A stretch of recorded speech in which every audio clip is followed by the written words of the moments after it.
Hello there. Now, as many of my close friends know, I'm actually much more of a music listener than a TV watcher, but I must say that most of my interest in TV comes from the past. I think I've gotten into that in other YouTube vlogs that I've done, but since I've never had cable or anything, I've collected all the TV series that I like, watch them over and over again, from a time when I think TV actually respected quality. And as you can see, I'm a big fan of science fiction.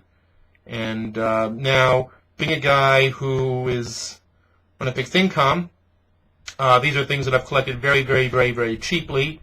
Amazon, yard sales, and used items in stores. A long, long period. Taking about 6, 7 years to collect a lot of this stuff. So, anyway, as they said in Rankin and Bass's Toward the Nightmare Before Christmas, as a mouse says when approaching a large piece of cheddar, better start from the top. Okay. So anyway, let's start with this. Quantum Leap, one of my favorite time travel series, starring Dean Stockwell and Scott Bakula. Managed to get all of those very much at a discount. That's Harry Potter on top. Really doesn't belong with my movies, my TV shows, but it's there anyway. And this is Star Trek Voyager. I got that as a set, as a birthday gift. I think it's a very underrated Star Trek series. It's one of my favorites. You can watch it bar apart, sequentially, or whatever. This is Star Trek Deep Space Nine. That was given to me as a set for my birthday one year. Now, Deep Space Nine is a series when it was on. Culturally, I had a little trouble getting into it, but I've since found some things I really like in it, and it's better to watch it in this way, without commercials and taken away from the culture from which it came. Now, as you can see here, I have the first and third seasons of Star Trek, the original series. Some more movies on top of that.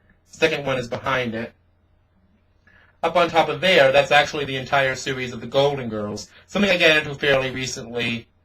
Gay guy liking the Golden Girls. I know that's a bit new, but I think it was a very good show. I really do. This is Star Trek Enterprise.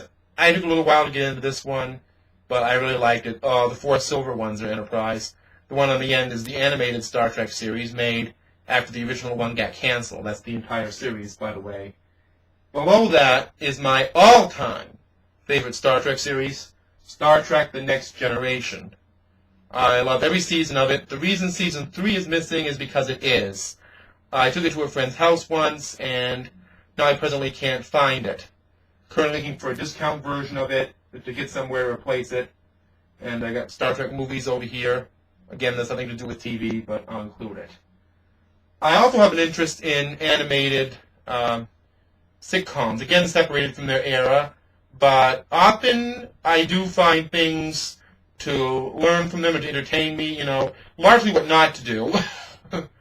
But, it keeps you informed of what things are really all about, while people make believe it's pop culture is something it's not, especially South Park. I managed to go to a number of yard sales and used stores and find some of these for $3 and $4 a piece, if you can believe that. I have seasons 1 through 9, actually. Family Guy is a show initially. I was so shocked by it that I didn't even know if I wanted to watch it, let alone buy it, but it pulled me in. I mean, it has a take-no-prisoners attitude towards satire, but it also commends the same people as well. Actually, one of the more well-rounded shows around, if you can believe it. In terms of animation, it can say things that people in real life probably can't. The Cleveland Show, more current, I think it's very underrated. No ironies lost there. The Brady Bunch is right next to that. I should know that DVD packaging is horrible, and the discs are pretty messed up, and I may have to replace them. And next to that, Beatle Anthology, really more of a TV documentary, but another favorite of mine. And seasons 3, 4, and 5 of Moonlighting. It's my favorite romantic comedy mystery. It's quirky. It's kind of mildly subversive. And I just think it's pretty cool, actually. Another favorite animated sitcom of mine, King of the Hill. Only 6 seasons of that show are available on DVD. And The Simpsons. 1, 2, 3, 4, 5, 6, 7, 8. That's season 8 with the Maggie head box. 9, 10, 11, 12, 13, 14, and 20. Simpsons has been on too long. But I don't know, I just like his earlier seasons, I guess. Even season 20. Next to that is Futurama, a show I came to like recently. And the show that started it all with animated satire, The Adventures of Rocky and Bullwinkle.